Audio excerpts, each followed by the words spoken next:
Ok, vamos al siguiente punto, que es no aflija al Espíritu Santo. 5, Capítulo 6. No, 6b. 6b. Ok, quinto punto, perdón, el próximo punto es no aflija al Espíritu Santo.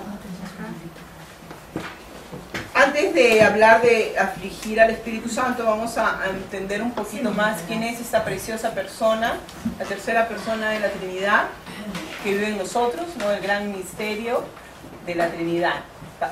Dios Padre, Dios Hijo y Dios Espíritu Santo. Y para eso vamos a ir a Juan capítulo 16, y vamos a leer desde el versículo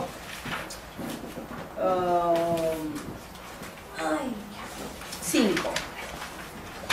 Juan 16, 5. No dice Juan 6, 4, 3. No, ahorita vamos a leer primero Juan 16, ok, 5, y después vamos a ir a los otros versículos. Juan 16, 5. Escuchemos. Pero ahora voy al Padre. Está hablando Jesús aquí, ok. Va a hablar Jesús de la obra del Espíritu Santo. Pero ahora voy al que me envió, y ninguno de vosotros me pregunta ¿a dónde vas? Antes, porque os he dicho estas cosas, tristeza ha llenado vuestro corazón, ¿no? Obviamente él hablaba a sus discípulos. ¿Se imaginan? Todos esos años viviendo al lado de Jesús, y de pronto Jesús se va a ir, va a morir. Ellos estaban tristes. Pero yo os digo de verdad, os conviene que yo me vaya, dice Jesús, porque si no me fuera, el Consolador no vendría a vosotros. Mas si me fuere, os lo enviaré. Y cuando Él venga, convencerá al mundo de pecado, de justicia y de juicio. Esa es la obra del Espíritu Santo. El Espíritu Santo viene para convencer, así como en un momento nos convenció a nosotros, de justicia, pecado y juicio. ¿En qué sentido? De que necesitábamos ser justificadas, porque había una condena sobre nosotros, ¿no es cierto? Porque en el Antiguo Testamento realmente estaba bajo la ley, eran los mandamientos. Si cumplías, estabas bien, pero si no cumplías los 10, habías fallado, no estabas bien con Dios. Entonces, la diferencia es que Jesús sabía que nosotros teníamos algo pendiente. Dios mandó a Jesús para pagar esa condena, ese juicio que había sobre ti y sobre mí, lo pagó Jesús en la cruz. Entonces, por eso el Espíritu Santo, cuando a nosotros nos viene compartida la palabra, y vino a nuestra vida alguien que nos compartió la palabra, nos convenció que necesitábamos ser justificadas, porque había una condena sobre nosotros, y eso nos llevaba a un sentimiento de culpa constante, ¿ok? De pecado, que hay un pecado en nosotros, también nos convence el Espíritu Santo, y de juicio, que si no aceptamos a Jesús, va a haber un juicio sobre nosotros. Pero nosotros ya aceptamos a Jesús en nuestro corazón, como nuestro Señor y nuestro Salvador. Entonces, el Espíritu Santo, la obra inicial es esa, en la vida de las personas que vivimos en el mundo. Cuando tú vas a compartir la palabra a alguien, tú órale al Señor y dile: Espíritu Santo, convence a esta persona de justicia, pecado y juicio. Convéncela. Nosotros no vamos a convencer a las personas de cambiar sus vidas, pero el Espíritu Santo sí. Entonces, sigamos. En el 8 dice, ¿no es cierto? Cuando Él venga, convencerá al mundo de pecado, de justicia y juicio. De pecado por cuanto no creen en mí. ¿Ok? Entonces dice, de pecado, o sea, convencerá el Espíritu Santo al mundo de pecado porque no creen en Jesús. De justicia por cuanto voy al Padre y no me veréis más. Y de juicio por cuanto el príncipe de este mundo ha sido ya juzgado. Versículo 12. Aún tengo muchas cosas que decirles, pero ahora no las puedo sobrellevar, o sea, no se las puedo decir todas. Pero cuando venga el Espíritu de verdad, que es el Espíritu Santo, Él los guiará a toda la verdad. El Espíritu Santo también viene llamado el Espíritu de verdad. ¿Ok? Él nos va a llevar a la verdad. Él nos los guiará a toda la verdad, porque no hablará por su propia cuenta, sino que hablará todo lo que oyere, y os hará saber las cosas que habrán de venir. Él, o sea, el Espíritu Santo, me glorificará, dice Jesús, porque tomará de lo mío y se los hará saber. Todo lo que tiene el Padre es mío. Por eso dije que tomará de lo mío y se los hará saber. O sea, el Espíritu Santo no trabaja solo. Él va a decirnos todo lo que el Padre le va a hacer saber a Él para decírtelo a ti. El Espíritu Santo es el que vive en nuestros corazones. Cuando nosotros recibimos a Jesús, el Espíritu Santo viene a vivir en nosotros. Entonces, para entender esa maravillosa persona que vive, el que te enseña, el que te encamina, el que te corrige con dulzura, es el Espíritu Santo que vive en nosotros. ¿Ok? Ahora podemos entrar entonces al punto: no aflija al Espíritu Santo. ¿Qué versículo era? Era Juan 16 a partir del versículo 5 y he leído hasta el 15. ¿Ok? Ustedes pueden seguir leyendo en sus casas el capítulo, que es lindo, todo Juan, toda la Biblia es linda. Ok, entonces vamos a hablar sobre no afligir al Espíritu Santo. Entonces la pregunta es, o sea, ¿el Espíritu Santo se aflige dentro de nosotros? Sí, y lo vamos a ver en Efesios 4, 28, 31. Efesios, capítulo 4, 28 al 31. El que roba, no robe más, sino más bien que trabaje, haciendo con sus manos lo que es bueno, a fin de que tenga que compartir con el que tiene necesidad. No salga de vuestra boca ninguna palabra mala. ¿Se acuerdan el nombre del capítulo? El título del capítulo es quéjese o quédese caído, o alabe a Dios y levántese, ¿no? O sea, la queja, la murmuración, hablamos de eso. Entonces acá dice en el versículo 29, no salga de vuestra boca ninguna palabra mala, sino solo la que sea buena para edificación. Edificación significa construcción, construir, ¿no es cierto? Según la necesidad del momento, para que imparta gracia a los que escuchan. Aquí está hablando hacia los otros, ¿no?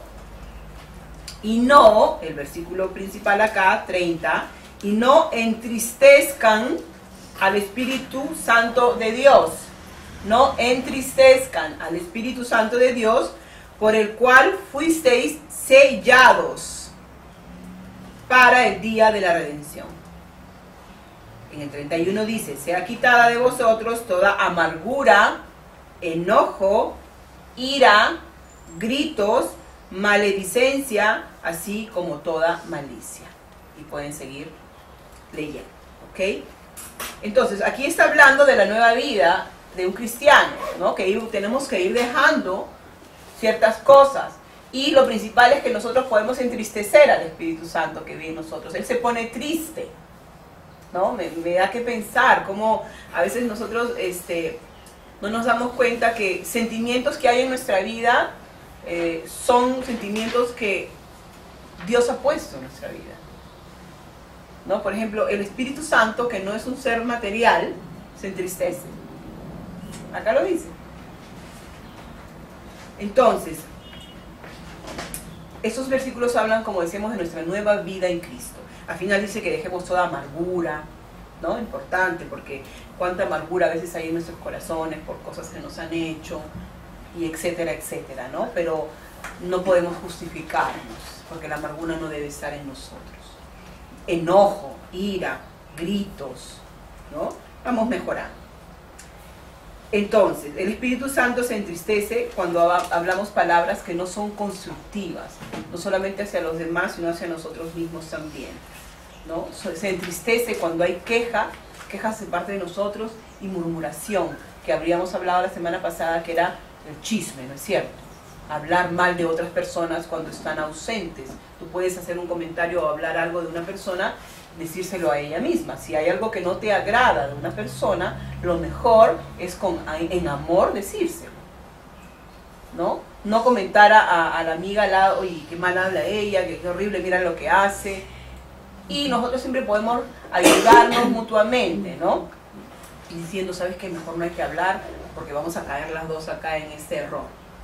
Entonces, no caes tú y no cae la otra, ¿no? Porque siempre hay una posibilidad de reaccionar.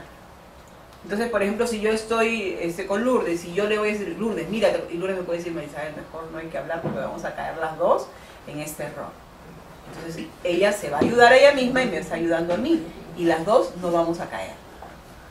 Pero si no, y si la otra persona, que hay la posibilidad de que haga reaccionar a la que está queriendo chismear o murmurar, no la ayuda de esa manera, las dos van a caer en eso, ¿no? Somos una gran ayuda una para la otra.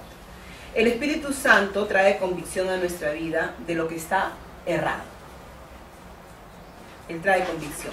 Él es el agente de santificación. Es el medio a través del cual nosotros vamos en ese camino de la santificación, ¿no? No se queden impactadas que van a decir, ¿yo santa? Como mi hijo menor, Daniel, me dice, mamá, hoy día Santa Rosa de Lima, ¿no? Ella ha hecho muchos milagros. Entonces yo, porque él está llevando en su colegio religión, ¿no? Entonces le han enseñado eso. Entonces yo, tratando siempre de encontrar un balance, porque tampoco quiero, ¿no? Desequilibrarlo a él y nada, yo le digo, mira, el que hace los milagros es Dios. A través de las personas, pero es Dios. Y eso es lo malo, dice. Porque a mí me han dicho una cosa.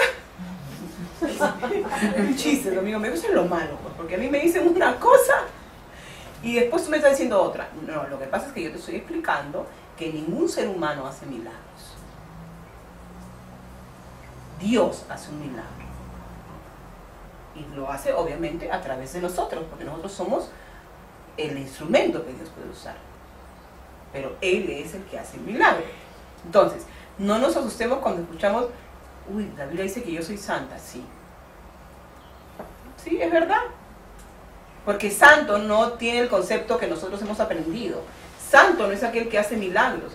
Santo significa apartado para Dios. Es el significado de la palabra santo. Apartado para Dios. Cuando tú has recibido a Jesús en tu vida como tu Señor y Salvador, tú has sido apartada para Dios. Por consecuencia, tú eres santa por la sangre de Cristo. Y estamos en un camino a la santificación. ¿Por qué?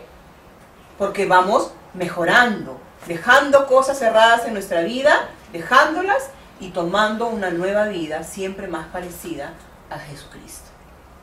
¿Okay? No nos asustemos cuando dicen, wow, o sea, yo estoy siendo santificada. No te van a poner una estampita ni vas a hacer milagros. Significa que eres apartada para Dios. ¿Ok? Ese es el significado de la palabra santo. ¿Qué dijiste que trae el Espíritu Santo? Ahí me quedé. Él trae convicción de pecado, justicia y juicio. Eso lo puedes leer en Juan, que hemos leído en el capítulo 16, lo puedes leer y ahí vas a encontrar todo. Y siempre es bueno cuando nosotros estamos acá en la clase apuntar para que cuando estemos en la casa y tengamos un tiempo a solas, podamos volver a leer. Dios nos va a hablar de una manera increíble cuando estemos solas también, a través de su palabra, ¿no? Ok. Entonces, ya hemos dicho que la palabra santo significa apartado para Dios. Tú estás apartada para Dios, por consecuencia tú eres santa, pero estamos en el camino de la santificación para que esa santidad que tenemos en nosotros a través de la sangre de Cristo venga manifestada en nuestro día a día. Porque es algo práctico, no es algo místico, es algo práctico, real, que cuando nosotros vivimos vamos dejando cosas que no están bien. ¿No? Ok. En este proceso, el Espíritu Santo nos irá enseñando que algunas cosas que creíamos que estábamos en lo correcto, no son así. Y ya lo hemos visto, ¿no es cierto? En todo este proceso de conocer la palabra, cómo verdaderamente el Espíritu Santo a través de la palabra de Dios nos va mostrando realmente que cosas que nosotros pensábamos que estaban bien y que teníamos derecho a pensar de esa manera o a sentir de esa manera, Él nos ha ido enseñando que no era así. Y hemos tomado la decisión de dejarlas. Siempre Él nos va a enseñar con dulzura las cosas. Eso siempre quiero recalcarlo porque yo soy una persona que siempre tenía sentimientos de culpa y no entendía que el sentimiento de culpa no venía de Dios ni que el Espíritu Santo me hablaba a través del sentimiento de culpa. Él siempre te va a corregir con dulzura. Dios es amor y el Espíritu Santo es Dios. Por consecuencia, Él siempre te va a enseñar con amor las cosas. Él nunca te va a dar sentimiento de culpa, jamás. Tú ya sabes quién es el que te da sentimiento de culpa. Ok, siguiente punto. Un espíritu quejumbroso, crítico y juzgador. Quejumbroso, crítico y juzgador. Ok. Juan 8, 31, 32. Juan 8, versículo 31 al 32. Entonces Jesús decía a los judíos que habían creído en él. O sea, eran judíos mesiánicos, como se les dice, ¿no? O sea, eran judíos que habían creído en Jesús. Si ustedes permanecen en mi palabra, permanecer en mi palabra, entonces verdaderamente son mis discípulos. Porque conocerán la verdad y la verdad los hará libres. ¿Ok? Jesús les decía, si ustedes realmente, ¿no?, han creído en mí, entonces van a permanecer en mi palabra. ¿Qué significa? Van a actuar como yo actúo. Si ustedes realmente me han conocido y han creído en mí. Y así serán verdaderamente mis discípulos. Es curioso ver, antiguamente a Jesús también se le llamaba el maestro, ¿no es cierto? Y en esa época había muchos maestros también. ¿Cómo era? Un niño, para ser un discípulo, tenía que pasar por una gran preparación, dentro de las cuales ellos tenían que aprender a memoria el Antiguo Testamento, era una serie de cosas. Entonces, ¿qué hacían? Por ejemplo, si yo quería ser discípulo de tal maestro, entonces yo lo seguía a todo sitio y veía cómo actuaba. Eso era en la época de Jesús, ¿ok? Estos niños candidatos eran candidatos a ser discípulos de ese maestro, pongamos que no fuera Jesús, de un maestro en general. Entonces, la cultura judía decía que este niño debía tener muchos requisitos. Y no todos eran aceptados. Ya eso me parece tan impactante. O sea, tú no. Y se quedaban solamente los que tenían las aptitudes para poder ser candidatos para ser discípulos. Y había muchos requisitos que ellos tenían que seguir, hasta ser aprobados como discípulos de ese maestro. Entonces, ¿qué hacían? Ellos tenían que aprender de memoria, ¿ok?, la Biblia, y tenían muchos otros requisitos que cumplir. ¿Y qué hacían? Tenían que ser idénticos al maestro. Venía dada la opción de ser discípulo a aquellos niños que realmente habían logrado en ese tiempo, que paraban pegados al maestro, hacerlo más parecido a ellos. O sea, a él, mejor dicho, al maestro. Y al final decían, tú sí, tú no. Entonces eso me hizo pensar, ¿no?, cómo era antiguamente y que había una selección en realidad, ¿no? Pero Jesús, en realidad, Él dice, si tú has creído en mí y permaneces en mi palabra, vas a ser mi discípulo. Permanecer en la palabra de Dios no significa ser perfectos. Permanecer en la palabra de Dios quiere decir haber tomado la decisión de conocer la palabra, que es Jesús. ¿Es cierto? Porque la Biblia dice en Juan que la palabra de Dios tomó un cuerpo y vino a la tierra a vivir. Y es Jesús. Entonces, si nosotros permanecemos con ese deseo de aprender la palabra y de tomar la decisión de actuar en ella, somos como Jesús. Seremos como Jesús. Porque el discípulo era igual a su maestro. Entonces, dice, y conocerán la verdad, termina el versículo así, y la verdad los hará libres.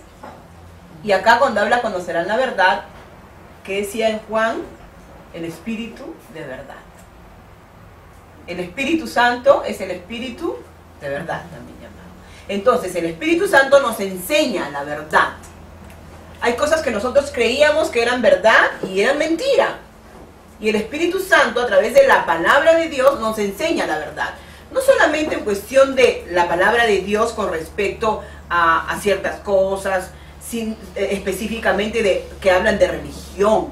No, yo hablo de cosas de nuestra vida, de nuestro día a día, de nuestro carácter, de lo que tenemos que dejar. El Espíritu Santo nos va a decir la verdad. No lo que tú crees que está bien, sino que lo que realmente está bien y lo que realmente está mal, para que tú y yo podamos ir despojándonos de eso. y nos va a hacer libres. Libres, porque muchas veces la mentira nos tiene esclavas, ¿sí o no? Nosotros creemos mentiras, ¿ok? Por ejemplo, les hago un ejemplo, la amargura. Hemos leído que tenemos que dejar toda amargura. Entonces, por ejemplo, alguien nos hace un daño real. Real, no estoy diciendo algo que tú has tenido la percepción que te han hecho daño y en realidad no fue la intención. Una cosa real, pongamos.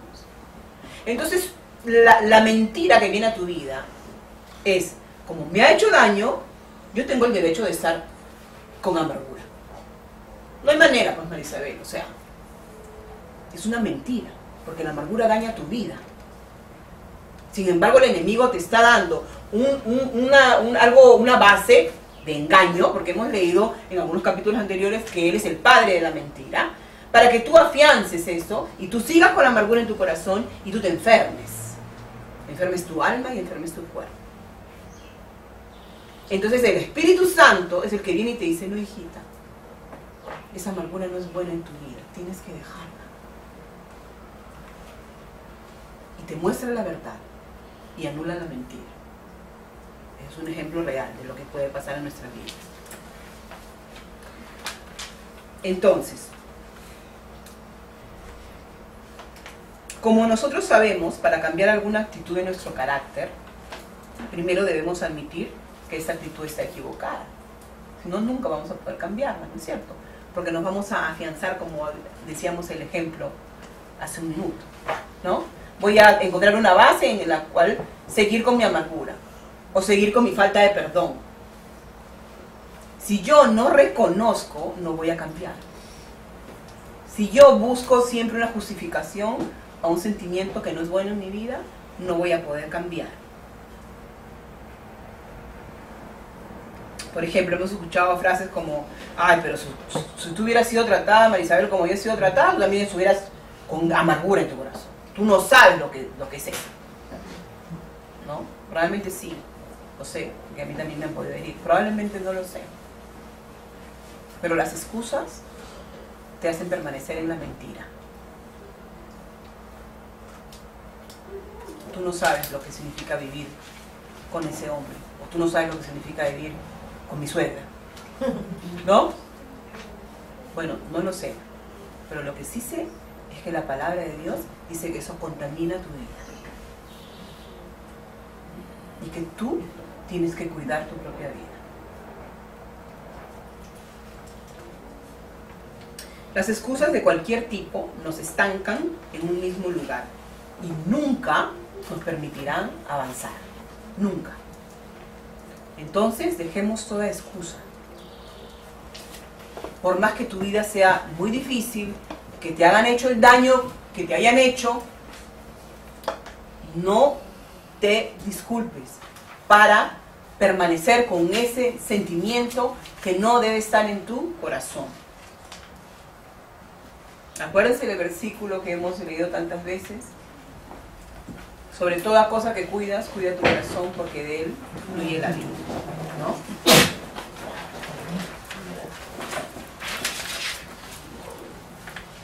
Necesitamos conocer la verdad, es decir, sincerarnos con nosotras mismas y comprender cómo nos encontramos, cómo está tu corazón en este momento, cómo está. ¿Está en paz? ¿Estás teniendo amargura? ¿Estás enojada? ¿Estás teniendo envidia? En fin. La semana pasada también vimos ese versículo, ¿no? De Proverbios. Que un corazón en paz es un corazón que trae sanidad. Pero la envidia carcome los huesos. ¿Recuerdan? Vimos la semana pasada, ¿no? No digo que no va a venir, chicas. La envidia viene a nuestra vida. Los sentimientos negativos van a llegar a nuestra vida. Pero acá la clave es qué hacemos cuando llegan. A mí mismo eliminarlo. Así es. Pero con la ayuda del Espíritu Santo. Así es. Y la palabra de Dios. Tenemos que desechar, ¿no? Porque van a llegar, la envidia va a llegar en algunos momentos de nuestra vida. Yo me acuerdo sinceramente, les voy a confesar, de que yo cuando estaba en Italia a veces sentía envidia porque yo les he contado, creo, mis amigas, tenían la mamá y la suegra que se peleaban para que le cuiden a los niños y le planchen la ropa y le cocinen, y yo no tenía a nadie. Y a veces sentía envidia, porque decía, o sea, se pelean las mamás, entre la suegra y la mamá para ayudarla, y yo hubiera querido tanto tener una ayuda, no tenía la ayuda de nadie. Y mi vida era bastante complicada, ¿no? Y sentía envidia. Pero después decía, no, Señor, yo no quiero sentir esto. Bendice a esa familia, que no se peleen y que vengan a ayudar, mentira. Que te adopten como hijo. Que me adopten, que no se peleen, que vaya una a la suegra y después la mamá venga a mi casa y así. Se turna. Pero es así, yo lo he sentido en mi vida. Pero he aprendido a desecharla. Y conforme tú vas desechando un sentimiento negativo que llega a tu vida, vas a agarrar una práctica increíble. Que ya después, ¿saben qué? El enemigo ya no se va a acercar con eso. Porque ya sabe que tú eres demasiado rápida. Y ya no va a poder agarrarte por ahí. Va a agarrar otro No, y camino. la envidia nos trae amargura. Así ¿no? es. La envidia, como dice Proverbios que hemos leído, carcome los huesos. Miren, o sea, trae una enfermedad también, ¿no?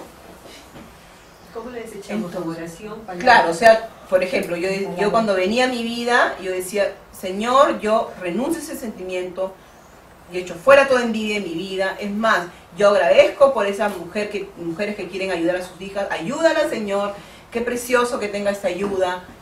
¡Pah! Cambias todo eso, ¿no?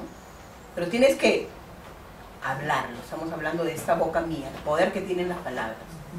Las palabras, o sea, los pensamientos tienen poder al 100%, tienen su eficacia cuando son hablados, ¿no? También comienzan a actuar acá, pero después cuando tú hablas tienen poder, en el bien o en el mal. Ok, entonces, necesitamos conocer la verdad y, como decíamos, sincerarnos. O sea, tú no puedes llegar a un sentimiento a tu vida negativo como la envidia, la amargura, el enojo o cualquier otro sentimiento negativo y tú decir, bueno, pues tengo razón porque ellas tienen un montón de ayuda y yo estoy sola y no sé cómo hacer. No, tienes que ser sincera, sincerarte y decir, eso está mal en mi vida, eso no está bien, yo soy una hija de Dios y Jesús no hubiera sentido esto. Entonces tienes que sincerarte, no excusar, ¿no? Y comprender cómo estás, cómo está tu corazón en ese momento. ¿Cuáles son las actitudes que son erróneas en nuestra vida y que debemos abandonar? Cuando llega una, reconócela, deséchala. Y si viene 5 veces, deséchala 5 veces. Otra tarea, pero van a ser tareas, ¿ah? Haz una lista identificando las áreas en tu vida en las que sueles quejarte. Haz una lista. De verdad, pues chicas, hagan la tarea, también que estén en la gracia, pero... No, de verdad, hagan la tarea como una ayuda para ustedes. Si fueran donde la psicóloga, y acá Dios nos los hace gratuito, les harían hacer varias listitas, y son muy buenas. Hagan una lista identificando las áreas en sus vidas en las que suelen quejarse. Porque hay áreas específicas en las que nos quejamos más. Ajá, de las áreas en que normalmente te quejas, ¿no? ¿En qué áreas de tu vida? Si puede ser económica, puede ser relacional, no sé, ¿no? O sea, puede ser de salud.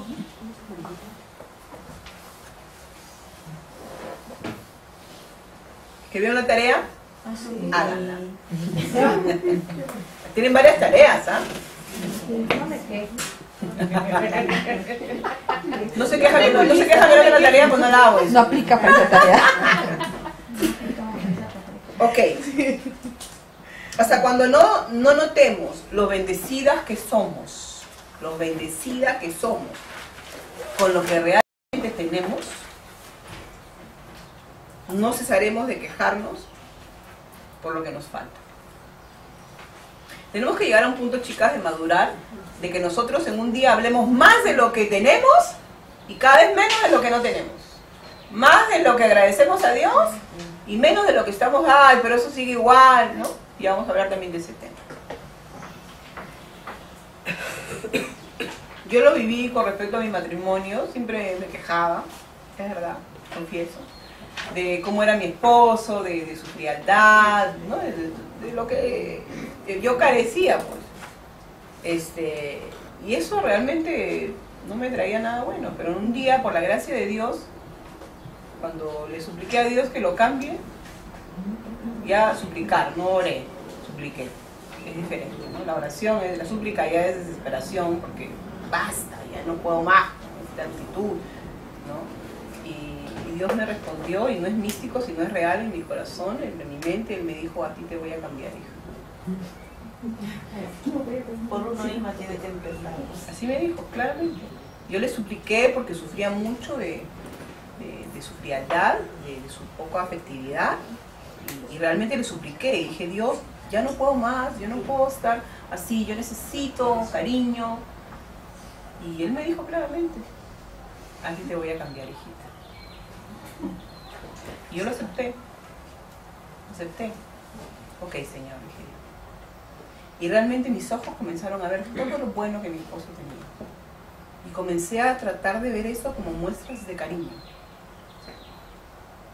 Comenzó todo eso a cambiar el panorama. Ya no me quejaba. Se decía, gracias Señor porque eres atento en esto. Gracias Señor porque eres así. Gracias Señor porque eres así. Gracias Señor.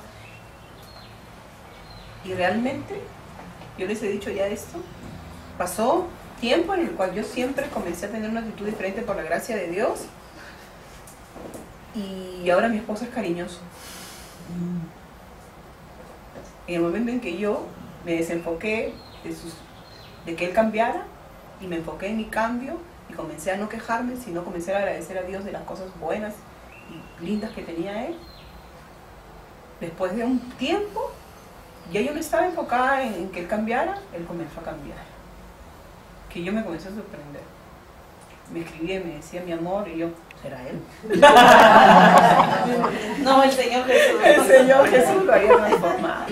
Y eso pasa, chicas, yo las animo realmente. Dejen de estar mirando y quejándose de lo que el esposo, los hijos, la mamá, en fin, la relación interpersonal que más les causa dificultad. No les den. Miren lo bueno que tienen. Porque siempre hay algo bueno que esa persona les está dando. Siempre. Y hay más de una cosa. Salgan de su ego, de su egoísmo, de que quieren recibir. Den. Pero guiadas por el Espíritu Santo. Esa es la clave. No lo des humanamente porque te vas a equivocar. Vas a dar más o vas a dar menos. Pero cuando el Señor te guía a través de tu Espíritu Santo, vas a dar lo necesario. Eso hay que tenerlo muy claro, porque a veces hay personas que damos demasiado, otras que damos poco, ¿no? Y tenemos que llegar al balance. Acuérdense como la frase que dijimos en algunas clases, lo que no está balanceado está desequilibrado. Perfecto. Ok, próximo punto, una generación agradecida. Segunda de Timoteo, capítulo 3, versículo del 1 al 2. Segunda de Timoteo, capítulo 3, versículo del 1 al 2. Pero debes saber esto, que en los últimos días vendrán tiempos difíciles, porque los hombres serán amadores de sí mismos, y eso habla del egocentrismo, ¿no? Avaros, jactanciosos, soberbios. Segunda de Timoteo, capítulo 3, versículo del 1 al 2. Pero debes saber esto, que en los últimos días vendrán tiempos difíciles, porque los hombres serán amadores de sí mismos, avaros, jactanciosos, soberbios, blasfemos, desobedientes a los padres, ingratos, irreverentes, sin amor, implacables, calumniadores, desenfrenados, salvajes, aborrecedores de lo bueno, traidores, impetuosos, envanecidos, amadores de los placeres en vez de amadores de Dios. ¿Qué tal lista, no? Tremendo. Y bueno, y todo cierto, ¿no? Si nos damos cuenta cómo está el mundo ahora, encaja perfectamente así. Está todo esto en el mundo en que vivimos. Entonces Dios necesita una generación agradecida. Nosotros debemos de ser mujeres agradecidas siempre. En realidad, si nos ponemos a pensar en el mundo en que vivimos, nos daremos cuenta que ese versículo es absolutamente una verdad. Debemos estar atentos con quienes compartimos nuestras vidas, porque de una manera u otra nos desenfocarán de los planes que Dios tiene para nuestras vidas.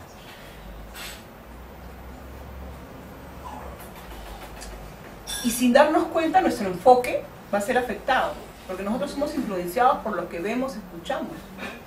Somos influenciados, entonces tenemos que estar atentos con las personas con las que compartimos nuestras vidas constantemente. ¿Okay? Tenemos que, no estoy diciendo que se aparten y que nos apartemos de esas personas, pero tenemos que tener el enfoque de que si estamos cerca a personas que no tienen a Dios en consideración en sus vidas, es para sembrar una semilla en sus corazones, no para que ellos siembren su semilla negativa en el nuestro. ¿Me dejo entender? Es muy importante. Porque nos va a desenfocar. Nosotros, como seres humanos, a pesar que estamos agarrados de Dios, la tendencia es desenfocarnos del proyecto de Dios para nuestras vidas. Y que el valor que tienen las cosas en el mundo comiencen a tomar valor en nuestra vida. No nos estamos atentas, es así. Y si yo comparto mucho tiempo con personas que sus valores no necesariamente están en este estado del que hemos leído, pero que sus valores están lejos de los valores de Dios en general, voy a poder ser afectada. Yo tengo que tener personas que hagan parte de mi vida constantemente, que añadan valor a mi vida, no que quiten valor a mi vida. Yo estoy tratando de poner valores importantes a mi vida, enfocarme como Dios quiere que yo me enfoque. Dar prioridad a lo que tiene realmente prioridad y debe tener prioridad. Entonces tengo que elegir personas que van a ser parte constantemente de mi vida, que añadan valor y no que quiten valor. Y para eso tengo que tener una actitud de agradecimiento a Dios constantemente. Estas personas, este elenco que hace segunda de Timoteo, son personas que no consideran a Dios nunca en su vida, por consecuencia no agradecen de nada de lo que tienen, sino que están, como dice al inicio, amadores de sí mismos. Amadores de sí mismos. O sea, son sus propios dioses en todo sentido. Son sus propios dioses. Toda la vida de ellos gira alrededor de quieren estar bien, o lo mejor para ellos, no importan los demás. Entonces habla del ego, que siempre persigue en nuestras vidas, nos persigue, ¿no? Y no estoy diciendo que no pensemos en nosotros, ojo, no nos vayamos a extremos, siempre balanceándonos, ¿no? O sea, yo no estoy diciendo de que tú tienes que dejar de pensar en ti, solamente tienes que evaluar cómo te encuentras tú. Si eres una persona que tendías a ser egoísta y pensar solo en ti, tienes que comenzar a pensar en los demás. Pero si eres una persona que siempre has pensado solo en los demás y nunca en ti, comienza a pensar en ti. Tienes que saber dónde estás, cuál es tu tendencia, porque si no vamos a malinterpretar las cosas, ¿ok? El balance está en el 5. Como digo siempre, si estás en el 1, sube al 5. Si estás en el 10, baja al 5. Próximo punto. Luz intensa en el mundo de tinieblas. Luz intensa en el mundo de tinieblas. Vamos a leer en Filipenses, capítulo 2. Filipenses capítulo 2, versículo 14 y 15. Filipenses capítulo 2, versículo del 14 al 15. Hagan todas las cosas sin murmuraciones ni discusiones, para que sean irreprensibles y sencillos, hijos de Dios sin tacha en medio de una generación torcida y perversa, en medio de la cual resplandecen ustedes como luminares en el mundo. Se está enlazando al versículo también que leíamos anteriormente, porque habla, ¿no?, de que nosotros seamos una luz en medio de una generación torcida y perversa, que seamos una luz, que resplandezcamos como luminares. En Mateo 5:14, es un versículo que muchos de ustedes ya la conocen. Mateo 5:14 dice: ustedes son la luz del mundo, dice Jesús. Tú y yo somos la luz del mundo. Una ciudad situada sobre un monte no se puede ocultar.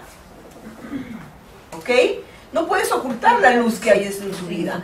Hay una luz en tu vida que no puedes ocultar. Mateo capítulo 5, versículo 14. Mateo capítulo 5, versículo 14. Ustedes son la luz del mundo en medio de una generación perversa, una generación que no considera a Dios para nada. Tú eres una luz. Tú vas a iluminar, ¿ok?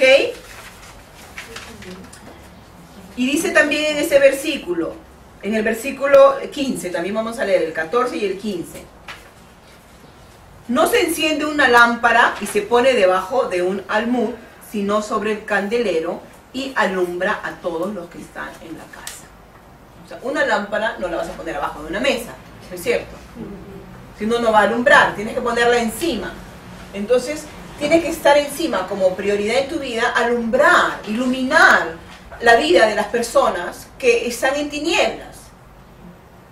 Siendo perfecta, no. Tienes que siempre decir, nunca te tienes que presentar a las personas como una persona religiosa. Ay, yo voy a la iglesia todos los domingos, yo estoy haciendo el curso, y yo eso estoy aprendiendo, y realmente y comienzas, ¿no? O sea, no te presentes así, preséntate como una persona que has escogido el camino correcto.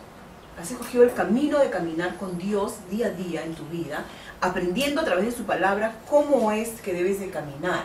Y que estás en un proceso, pero que vas mejorando, que te das cuenta que habían áreas en tu vida que estaban mal y ahora ya no estás en ello, pero estás trabajando en otro.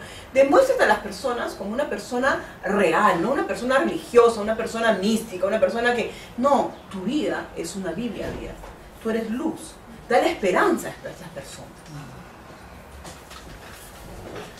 No necesitamos mostrarnos una religión al mundo, ¿ok? La cual muchas veces se vive como algo no coherente, ¿no? Muchas veces hemos dicho, pero esa persona va a la iglesia todos los domingos, sin embargo su vida es pésima, o ¿no? Y que tampoco, bueno, en realidad, como yo siempre digo, ser cristiano no es ser perfecto. Para Dios somos perfectos, pero ser cristiano es una persona que se ha dado cuenta que es imperfecta, que necesita a Dios y que está en un camino de mejorar cada día. La religión muchas veces te dice lo que debes hacer. Tienes que hacer esto, tienes que hacer el otro, y si no lo haces, Dios te va a castigar. Eso no es verdad. La Biblia no habla que Dios castiga. Dios no castiga.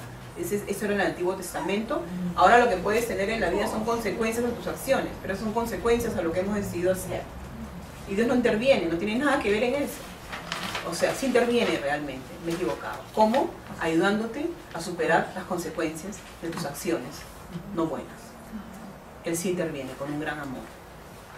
Entonces la religión muchas veces fracasa, ¿no es cierto? Porque te dice, tienes que hacer esto, tienes que hacer el otro, y muy mal, y te da la culpa. No. Lo que nosotros buscamos en realidad y lo que hemos entendido es que lo que necesitamos es una relación con Dios. Una relación, no una religión. La religión te muestra que tú no eres capaz de ser perfecta. La relación con Dios te muestra que tú todo lo puedes en Cristo que te da la fuerza. ¿Puedes repetir, María? ¿Sabes lo que has dicho? La relación con Dios te lleva a realmente comprender, no que eres perfecta, pero que sí todo lo puedes en Cristo que te da la fuerza, ¿no?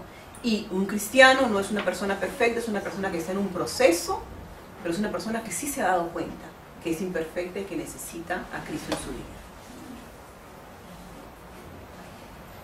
Y dijiste sobre la religión. Sí, la religión. Sí. La religión te lleva, te dice qué no debes de hacer constantemente.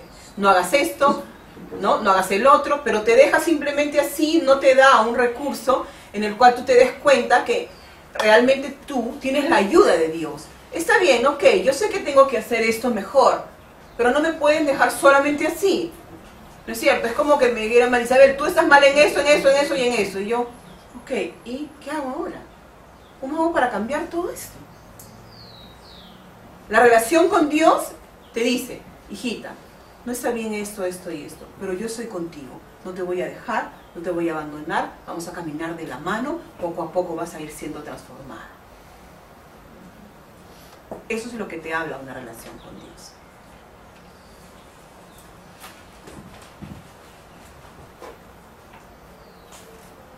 Una relación íntima y personal con Jesús te llevará a transformar tu vida poco a poco y a tener un estilo de vida que exaltará los principios de Dios. No hablamos de ser perfectas, pero mostrarnos genuinas. Tampoco es decir, como yo vivo en la gracia, yo sigo haciendo lo mismo y Dios me ama. No, eso no es la gracia. Eso es abusar de la gracia. Dios nos ama con un amor incondicional, pero quiere que vivamos siendo transformadas para vivir mejor y para ser una luz del mundo, como hemos leído. Él necesita que tú y yo seamos la luz del mundo. Alguien llegó a mi vida una vez, una chica, a hacer la luz en mi vida de tinieblas. Y por eso estoy aquí.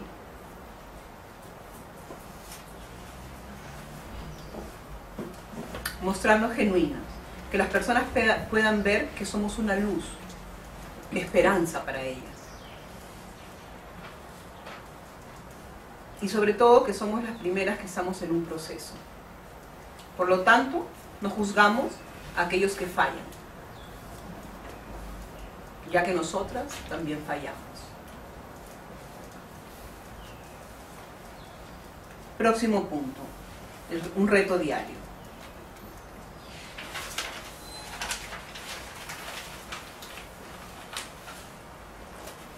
¿Qué significa la palabra reto? ¿Te has puesto a pensar? Desafío. Dice, un objetivo difícil de conseguir. Un objetivo difícil de conseguir en el que se pone mucho esfuerzo. Un objetivo, el significado de reto es un objetivo difícil de conseguir, o sea, no fácil, difícil, en el que ponemos mucho esfuerzo para conseguir.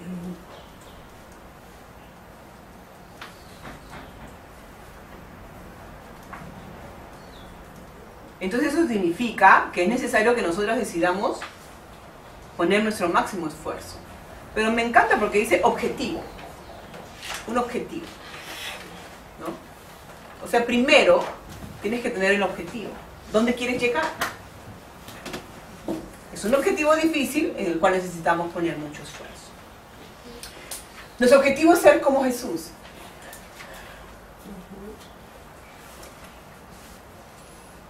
Entonces diríamos que es un objetivo difícil, porque es la verdad. ¿No es cierto? Pero queremos conseguirlo. Entonces pondremos nuestro máximo esfuerzo para ir logrando.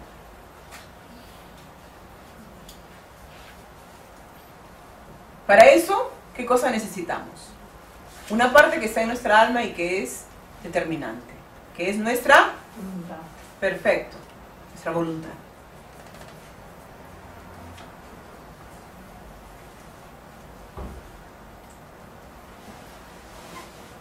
¿Cómo voy a poder lograr tomar decisión y poner mi voluntad en esto? Teniendo una relación constante con Jesús, con su palabra y con el Espíritu Santo que vive en nosotros y que nos enseña todas las cosas.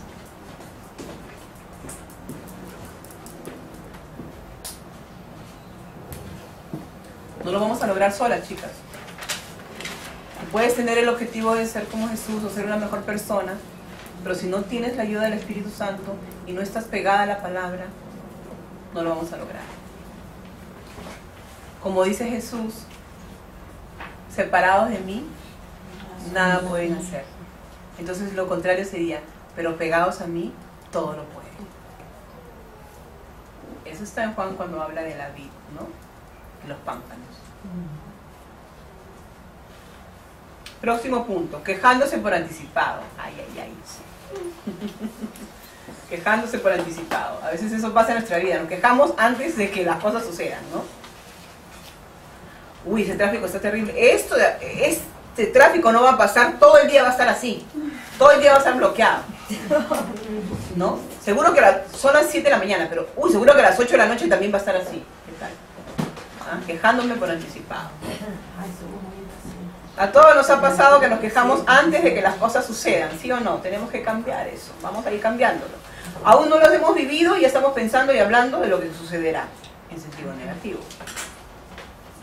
Eso vamos a cambiarlo por el sentido que Dios quiere, positivo. ¿Ok? Hablemos por anticipado, en fe.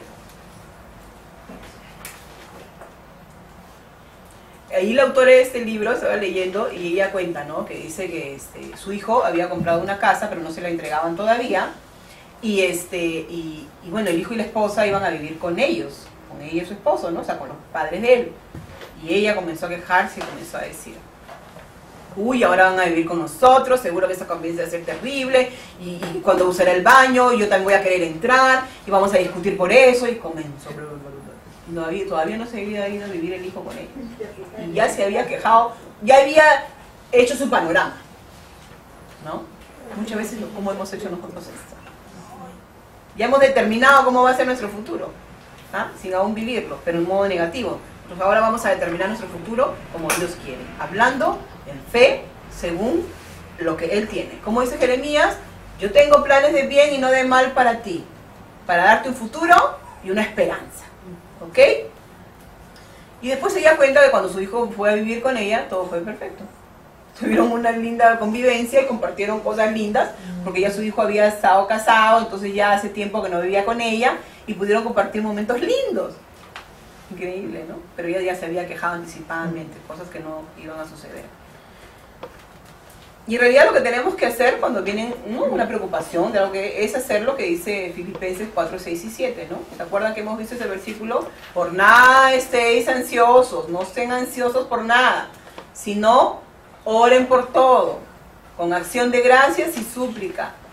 Y la paz de Dios, que sobrepasa todo entendimiento, protegerá nuestros corazones y nuestras mentes en Cristo Jesús, ¿no? En vez de decir, uy, sí, seguro este tráfico va a ser terrible todo el día y cuando yo tenga que irme a las 8 de la noche no voy a poder ni llegar a ese lugar. Decir, Señor, gracias, yo sé que tú me vas a ayudar y que a las 8 de la noche cuando voy a tener que ir a ese lugar, el tráfico va a estar despejado. Y Señor, hazme tomar las precauciones correctas para salir a tiempo, si en caso encontraré el tráfico, porque yo sé que voy a llegar bien y todo va a estar bien. Ok, así como una licuadora, miren el ejemplo de la licuadora, ¿no? En una licuadora, el resultado lo que sale, no es la licuadora, sino lo que ponemos dentro de la licuadora, ¿no es cierto? Si yo pongo, a ver, vamos a provocarnos algo rico. Si yo pongo, por ejemplo, leche, helado, fresas, azúcar, va a salir un rico milkshake de fresas, ¿es cierto? Pero si yo pongo arena y agua, va a salir lodo. La licuadora es la misma. ¿Qué estás poniendo en tu licuadora?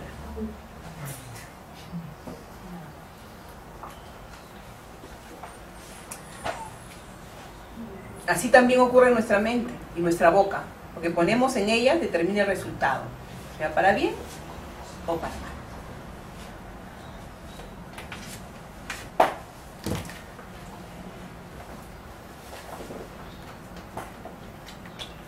Por eso es que la palabra de Dios nos ayuda, porque es como un espejo. La palabra de Dios, ¿no? A ver, uno mira al espejo y dice, uy, está arruguita, acá está, ¿no? Y me veo al espejo y digo, esto de acá se está bajando, ¿qué pasa? ¿No? Pero después me voy y me olvidé de que esa cosa estaba así, ¿no? Por decir un ejemplo así, muy trivial, ¿no? Porque el espejo me ayuda a verme cómo estoy realmente. Y la palabra de Dios es como un espejo para nosotros, ver cómo estamos realmente. Pero la palabra de Dios dice también que hermosea el rostro. Así es, ¿no?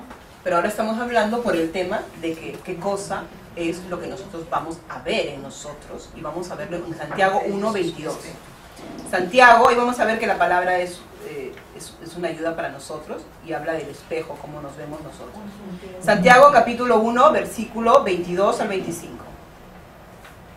Santiago capítulo 1, versículo 22 al 25. Es bien lindo ese versículo porque habla de no solamente ser oidores de la palabra, sino hacedores.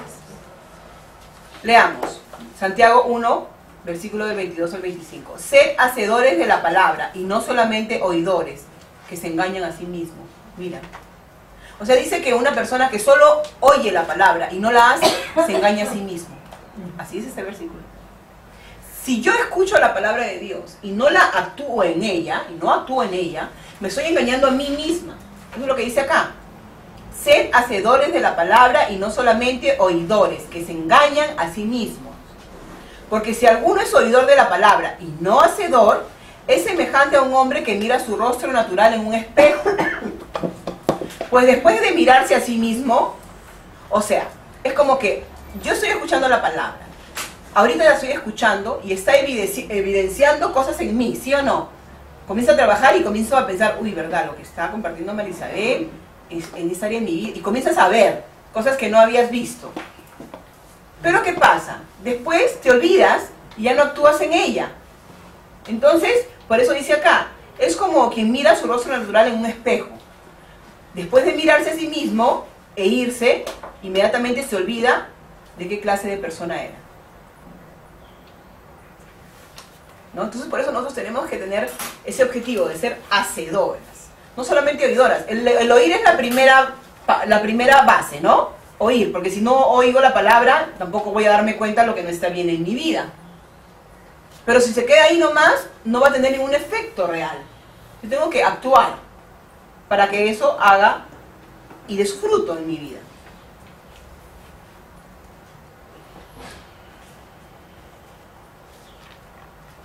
Importante, muy importante esto. Y me encanta porque dice que nos engañamos a nosotros mismos, ¿no? Es como la sabiduría. La sabiduría, la verdad que compartíamos, o sea, para tener sabiduría debo tener conocimiento, ¿no es cierto? Porque la sabiduría es saber usar el conocimiento en el momento adecuado, ¿no? Pero si no tengo conocimiento, no voy a poder ser sabio.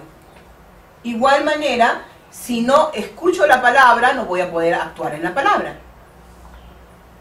Lo primero es escuchar, y es lo que estamos haciendo. Y el primer paso está dado al completo, porque estamos deseosas de aprender la palabra. Próximo punto. Una generación, ya lo dimos. Siempre se Sí. Ok. semilla para una cosecha. Así es. Ahora vamos a hablar. Siembra semillas para una cosecha futura. Me encanta ese versículo, chicas, hay que tenerlo en cuenta. Filipenses, capítulo 4. Filipenses, capítulo 4, versículo 11 y 12.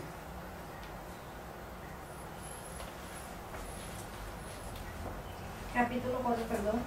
Capítulo 4, Filipenses, capítulo 4, versículo 11 y 12. Gracias. Dice, no que hable porque tenga escasez, está hablando el apóstol Pablo. No es que hable porque tenga escasez, o sea, no me estoy quejando, o sea, no es que estoy hablando porque tenga escasez. Pues he aprendido a estar contento cualquiera que sea mi situación. He aprendido, me gusta también esa palabra. He aprendido. Tú y yo estamos acá para aprender. El apóstol Pablo también dice, he aprendido, o sea, no es que nací sabiéndolo, he aprendido a estar contento en la situación en que me encuentre. Versículo 12, sé vivir en pobreza y sé vivir en prosperidad. En todo y por todo he aprendido el secreto, tanto de estar saciado como de tener hambre. De tener abundancia como de sufrir necesidad. Y termina con este versículo precioso, dice, todo lo puedo en Cristo que me fortalece. Qué precioso, ¿no? Esa es una gran semilla para una cosecha futura. Tenemos que aprender a vivir y estar contentos en la situación que nos encontremos. En escasez y en abundancia. En problemas y cuando no hay problemas. Cuando tengamos dinero y cuando no tengamos. Siempre hay algo que agradecerle a Dios.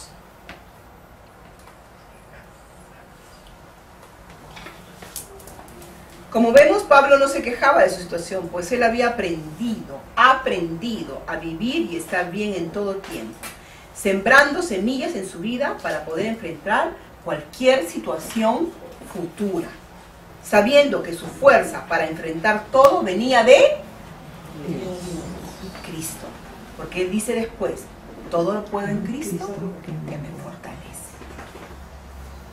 Ese era el secreto para poder vivir contento en cualquier situación él se encontrara. Y el apóstol Pablo tiene para contar en la Biblia, ¿sí o no? De todo ha sufrido, pobre, pero qué lindo ejemplo, ¿no? Una prueba de las cosas buenas que vendrán, próximo punto, una prueba de las cosas buenas que vendrán. Y ahí vamos a repetir el versículo de Jeremías 29:11. Siempre acuérdense ese versículo, es tan lindo realmente.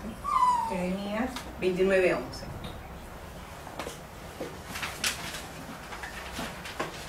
Tener un corazón agradecido y recordar todo lo que nuestro Señor ha hecho en nuestras vidas es una prueba de las cosas buenas que vendrán. ¿Sí o no? Porque si ya lo hizo una vez, Él lo va a volver a hacer. Jeremías 29:11 dice, yo sé los planes que tengo para ti. A veces ni tú lo sabes, es lo que él te dice. Y a veces ni los recuerdas.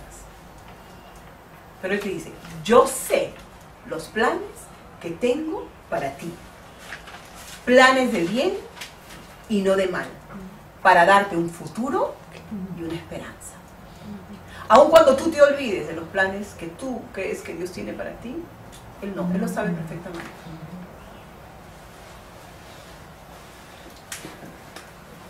Nuestro último punto. Solo una semilla.